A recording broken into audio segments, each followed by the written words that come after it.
Lima ribuan minumnya 5 ribuan. Oh itu dari pemaksa ya? Kepada semua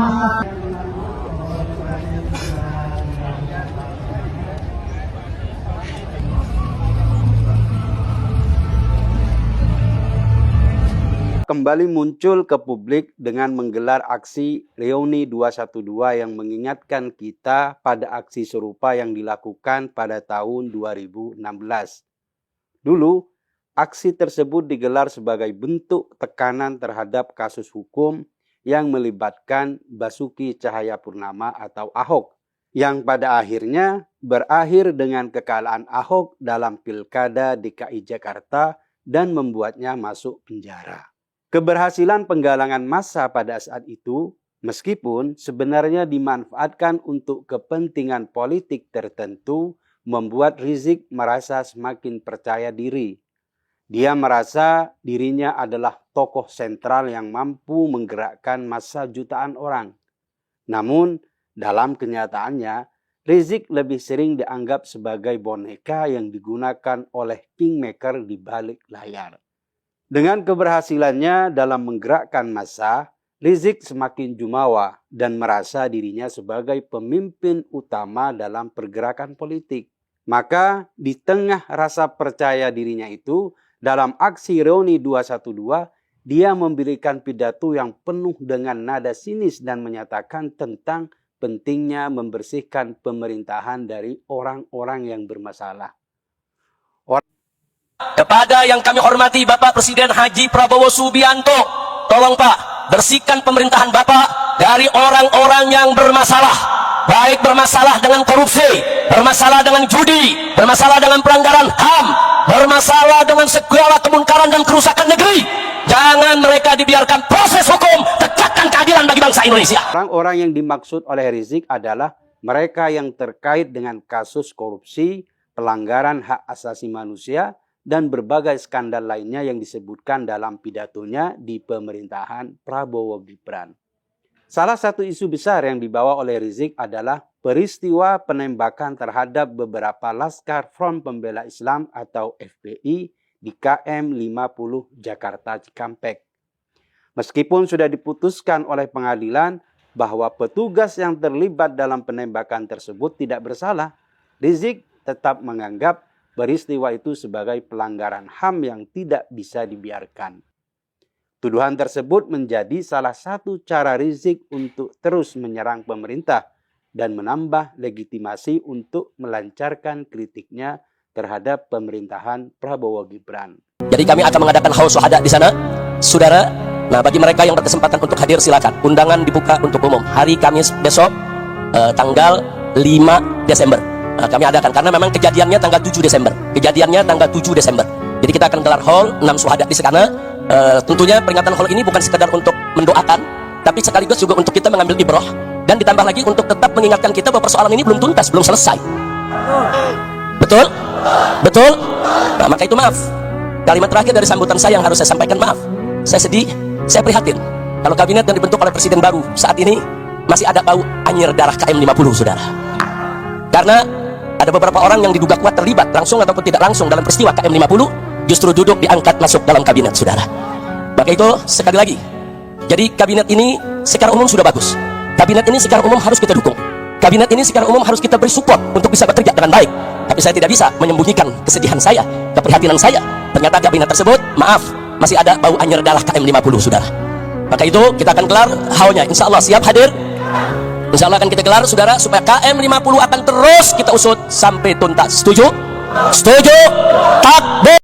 Selain itu, Rizik juga menyinggung ex-menteri yang berasal dari kabinet Jokowi yang masih ada dalam pemerintahan Prabowo. Dia seakan ingin menunjukkan bahwa meskipun Prabowo sudah menjadi presiden, pengaruh orang-orang yang berasal dari pemerintahan sebelumnya tetap ada. Namun yang paling menarik perhatian adalah ketika Rizik mengangkat isu terkait akun Fufu Fafa, sebuah akun di Kaskus yang sempat digunakan untuk melakukan kampanye negatif terhadap Prabowo pada Pilpres 2014. Nggak peduli, saudara, apakah itu Jokowi ataupun Fufu Fafa dan semua kroni-kroninya yang terlibat, seret ke pengadilan. Akun tersebut dituding milik Gibran Rakabuming Raka, putra Presiden Jokowi. Meskipun Gibran sendiri sudah membantahnya, tuduhan tersebut masih terus diserangkan kepada Gibran. Lantas, mengapa Rizik begitu keras berusaha memisahkan Prabowo dan Jokowi meskipun Jokowi sudah tidak lagi berkuasa? Pertama, Rizik tampaknya ingin mengail di air keruh. Rizik ingin kembali memainkan peran penting dalam pemerintahan baru. Dia ingin diperhitungkan di panggung politik Indonesia meskipun dengan cara yang kontroversial. Saya mohon kepada Allah agar Bapak Presiden Prabowo Subianto diberikan kekuatan oleh Allah. Amin. Diberikan sehat walafiat. Amin. Agar mampu untuk memimpin negara Indonesia. Salah satu cara yang ditempuhnya adalah dengan memanfaatkan isu-isu yang dapat menumbuhkan ketegangan dalam hubungan antara Prabowo dan Jokowi yang sebelumnya sempat terlihat solid dan hangat. Jika saja isu itu berhasil menarik perhatian Prabowo, sedikit banyak Rizik berharap bisa mengambil keuntungan. Yang kedua, Rizik merasa sakit hati kepada Presiden Jokowi. Pada pemerintahan Jokowi, Rizik dijebloskan ke dalam penjara karena berbagai kasus hukum yang dilakukannya. Dia menilai bahwa Jokowi adalah pihak yang paling bertanggung jawab atas segala masalah hukum yang menimpanya. Hal ini menjadi alasan kuat bagi Rizik untuk terus menyerang Jokowi. Bahkan meskipun Jokowi sudah tidak lagi memegang kekuasaan, Rizik ingin membalas dendam atas apa yang dianggapnya sebagai kezaliman yang dialaminya di masa pemerintahan Jokowi.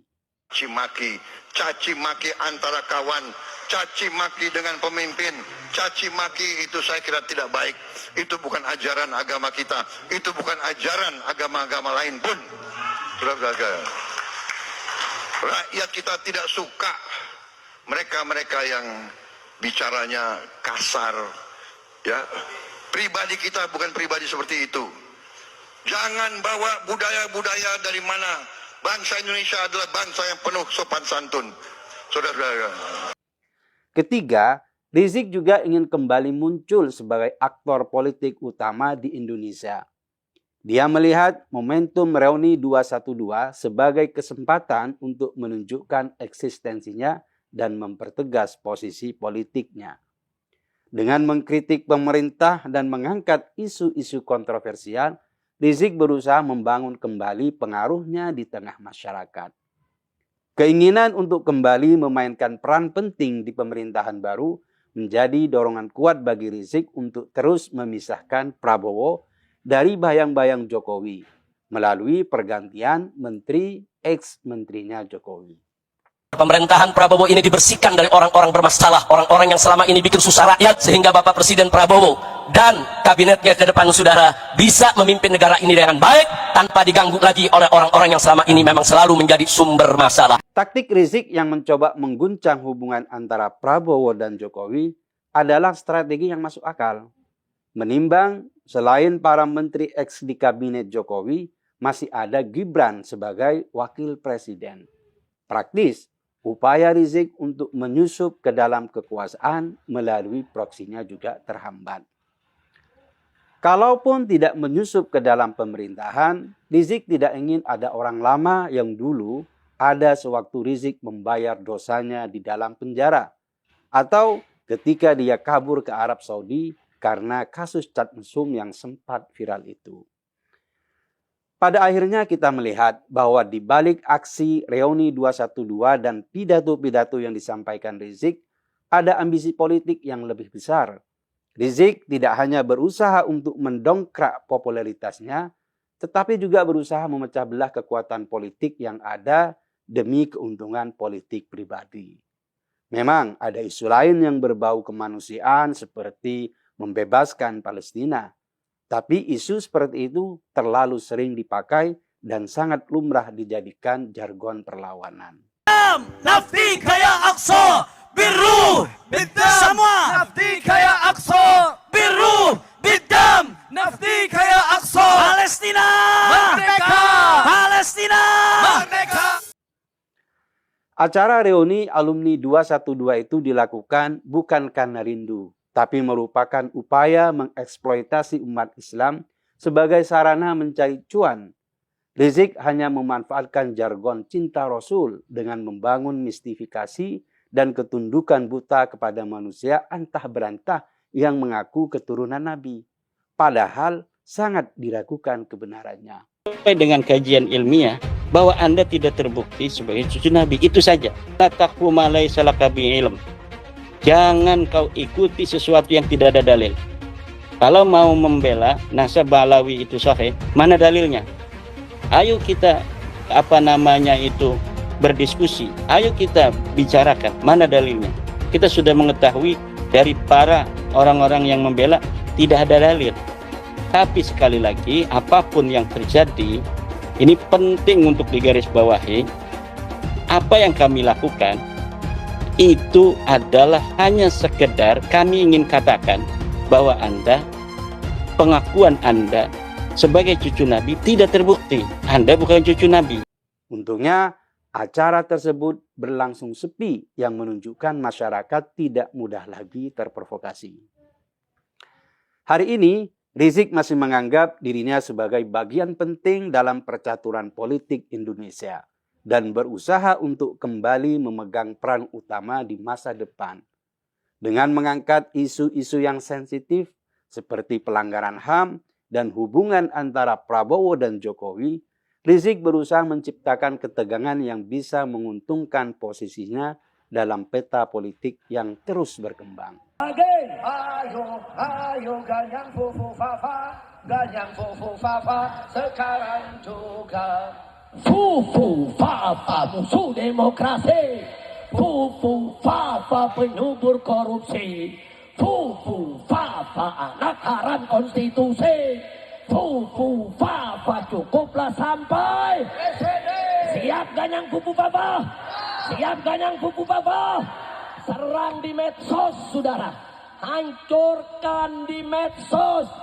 Mujahidin medsos. Ayo, bongkar habis-habisan kebobrokan fufu fafa. Jangan sampai kita dipimpin oleh fufu fafa. Betul? Takbir. Takbir. Sayangnya, Rizik terlalu lama hidup dalam imajinasinya sendiri. Bahkan, dulu pun dia tidak sebesar bayangannya sendiri. Rizik ketika itu hanyalah proksi yang dimanfaatkan dalam momentum politik Pilkada Jakarta 2017. Apalagi sekarang ketika Rizik hanya sekedar masa lalu biang kerusuhan yang anak buahnya gemar melakukan sweeping dan intimidasi. Rizik yang dalam kondisi menggelandang itu mencoba meraih rumput di pinggir sungai agar tidak terhanyut semakin jauh dan dilupakan oleh masyarakat Indonesia. Tapi sejak Rizik kabur ke Arab Saudi sebagai buron itu, namanya telah terpinggirkan. Dia tidak sebesar suara nyaringnya ketika berpidato di atas podium. Gambaran Rizik yang sekarang hanyalah lelaki tua yang telah kehabisan cita-cita dan sibuk bernostalgia dengan masa lalunya. Orang-orang itu kan tolol. Ya sudah, mau diapain. Kita sama orang tolol itu kan ya bicaranya nggak bisa seperti anak-anak. Makanya saya bolak-balik bilang kepada pemerintah, tangkap itu Habib Rizik, selesai. Bolak-balik ya dia lagi. Nabi Muhammad mengatakan, man kafara akhahu musliman fahuwa kafirun.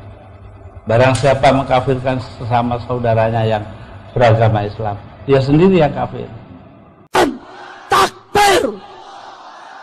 Presiden goblok.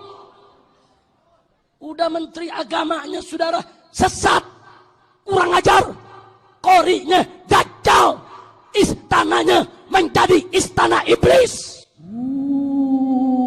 Sekarang hanyalah lelaki tua yang telah kehabisan cita-cita dan sibuk bernostalgia dengan masa lalunya. Acara ini saya sudah janjian, saya akan langsung dirawat di rumah sakit untuk pemulihan. Karena itu saya minta maaf, mungkin ke depan ini banyak yang sudah ngundang saya, banyak undangan yang tidak akan bisa saya datang sampai betul-betul pulih tenaga. PWI dibentuk, makanya saya ingin hadir karena berpegangan teguh kepada Pancasila dan Undang-Undang Dasar. Dan PWI tunduk kepada hukum dan aturan pemerintah yang sah, sehingga PWI hadir untuk meluruskan. Bapak-bapak dan ibu sekalian, kita lihat fenomena yang terjadi geopolitik maupun geostrategis saat ini. Di negara-negara Timur Tengah, di lingkungan yang justru agamanya hanya satu adalah agama Islam, mereka bunuh-bunuhan. Pertanyaannya, siapa sutradara itu? Ya. Siapa sutradara? Kita tidak pernah tahu. Tidak pernah tahu. Pasti ada pihak-pihak yang menghendaki terjadinya perpecahan. Indonesia menempati peringkat ke-100 dari 179 yang rentan terjadinya konflik komunalistik.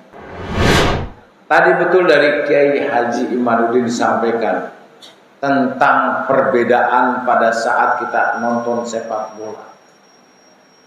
Bersatu menyanyikan lagu tanah air Indonesia. Alhamdulillahirabbil alamin. Kami semua mengapresiasi dukungan Bapak Jenderal Dudung Abdurrahman untuk Organisasi Perjuangan Wali Songo Indonesia dan Laskar Sabilillah. Beliau hadir pada kegiatan Rakernas pertama PWI Laskar Sabilillah di Pondok Pesantren Nahdlatul Ulum, Kresek, Tangerang, Banten. Dalam kesempatan ini beliau memberikan pembinaan langsung untuk semua pengurus, sekaligus juga mengapresiasi perjuangan PWI, perjuangan Gus Abbas Buntet, dan kajian Kiai Haji Imaduddin Utsman Al-Bantani. Dalam kesempatan ini juga beliau langsung menyatakan kesediaan untuk diangkat menjadi Dewan Kasepuhan atau penasehat Organisasi Perjuangan Wali Songo Indonesia dan Laskar Sabilillah. Dapat kita saksikan Sarip Abbas Buntet sedang menyerahkan SK pengangkatan beliau sebagai penasehat atau Dewan Kasepuhan atau pembina Organisasi Perjuangan Wali Songo Indonesia dan Laskar Sabilillah. Baik, kita lanjutkan menyimak kembali paparan atau pembinaan yang disampaikan oleh Jenderal Dudung Abdurrahman. Dasar bentuknya yaitu sambutan sekaligus pembekalan yang akan disampaikan langsung oleh Jenderal Purnawirawan Dudung Abdurrahman.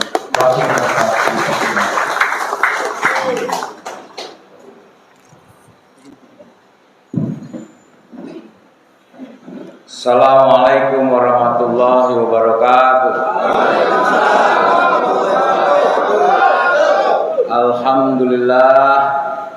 Alhamdulillahirabbil alamin wassalatu wassalamu ala asrofil anbiya'i wal mursalin wa ala alihi washabbihi ajmain. Amma ba'du. Yang saya hormati Ketua Umum PWI Kiai Haji Dr. Abbas, Wakil Ketua Umum Kiai Haji Imanuddin, beserta para kiai-kiai yang hadir pada siang hari ini. Mohon maaf tidak saya sebutkan satu persatu, namun rasa hormat saya kepada para kiai-kiai tidak mengurangi pada kegiatan siang hari ini. Pertama-tama marilah kita panjatkan puji dan syukur kehadirat Allah Subhanahu wa taala. Allah Subhanahu wa taala Tuhan yang Maha Kuasa, Allah yang Maha Besar, yang senantiasa memberikan bimbingan dan petunjuknya bagi kita semua. Salawat dan salam disampaikan kepada junjungan Nabi besar Muhammad sallallahu alaihi wasallam dan para sahabatnya yang menuntun kita sampai detik ini untuk mengamalkan ajarannya. Bapak-bapak dan ibu-ibu, para kiai, pertama saya mengucapkan terima kasih atas undangan Rakornas yang secara langsung tadi malam Pak Ketua dan Wakil langsung ke rumah saya beserta jajaran untuk mengundang saya hadir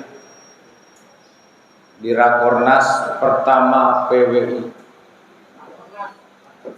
Rakernas PWI. Jawaban saya cuma satu, saya hadir. Saya hadir. Ya, kelarasan wong Serang lagi. Dulur. Siji maning ki sedulur di wong Cirebon. Dongen pada baik. Jadi saya dulu santrinya di Buntet dulu. Bapak-bapak dan ibu sekalian, saat ini di zaman literasi, ya, di zaman perubahan, zaman disrupsi, di mana perubahan yang begitu cepat, ya, kalau tidak diimbangi dengan literasi budaya, maka ini kita akan salah-salah menafsirkan dan menyikapi situasi ini. Media sosial begitu cepat hari ini terjadi dan hari ini juga, maka rame di media. Kita lihat, kalau ini tidak kita sikapi dengan baik, maka kita akan terjebak kepada situasi yang tidak kita inginkan. PWI dibentuk, makanya saya ingin hadir karena berpegangan teguh kepada Pancasila dan Undang-Undang Dasar. Dan PWI tunduk kepada hukum dan aturan pemerintah yang sah, sehingga PWI hadir untuk meluruskan. PWI tidak pernah menyalahkan, tidak pernah membenci, tidak pernah memfitnah, tetapi PWI meluruskan. Bapak-bapak dan ibu sekalian, kita lihat fenomena yang terjadi geopolitik maupun geostrategis saat ini.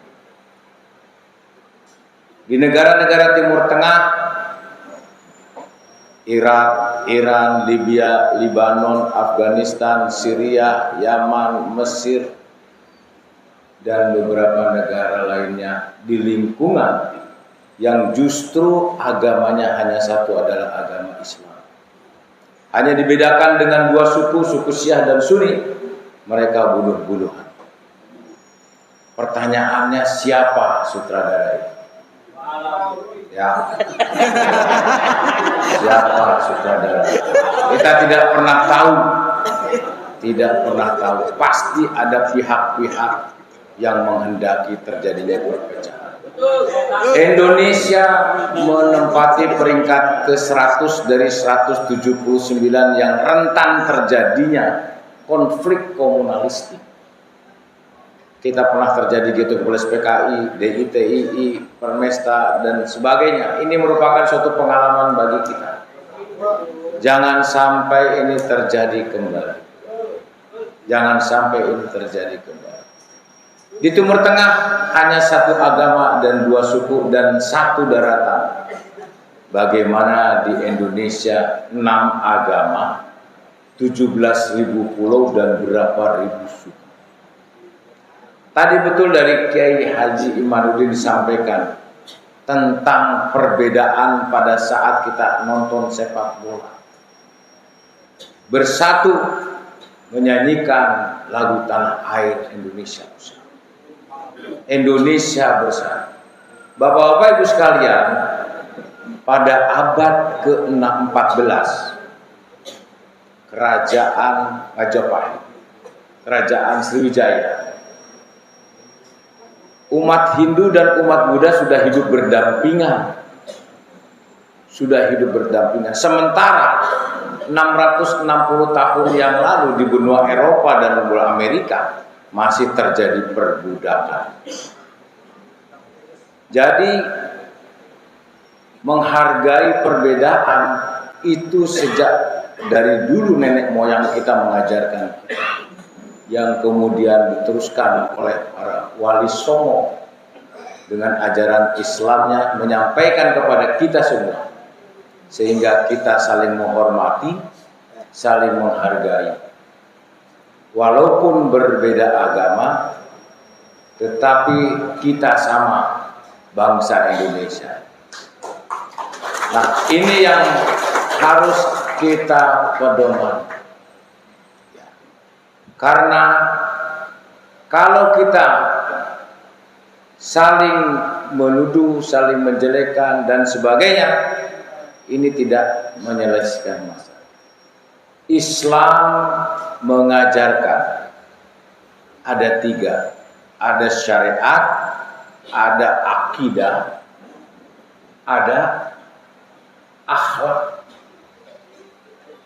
Lamun cek bahasa Indonesianya mah ada Islam, iman, dan ihsan.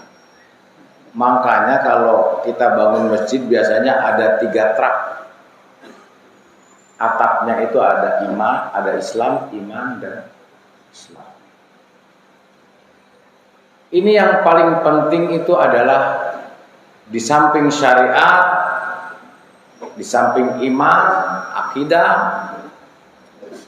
ada akhlak. Makanya waktu saya kepala staf angkatan darat, saya khusus merekrut tentara dari santri. Khusus. Karena menurut saya santri mah akhlaknya sudah terjaga. Akhlaknya sudah terjaga. Mau pendek juga nggak apa-apa, yang penting santri. Ya larinya kurang juga di papa lah. Yang penting 10 juz minimal itu. Kalau 30 juz merem kita, mancing langsung gitu. Ya, yang penting santri. Karena akhlak itu yang utama. Karena akhlak itu perilaku. Akhlak itulah pencerminan orang-orang yang bertakwa. Ya, seperti firman Allah, wattaqullah wa yu'allimukumullah. Siapa yang bertakwa kepada Allah, maka Allah akan membimbing.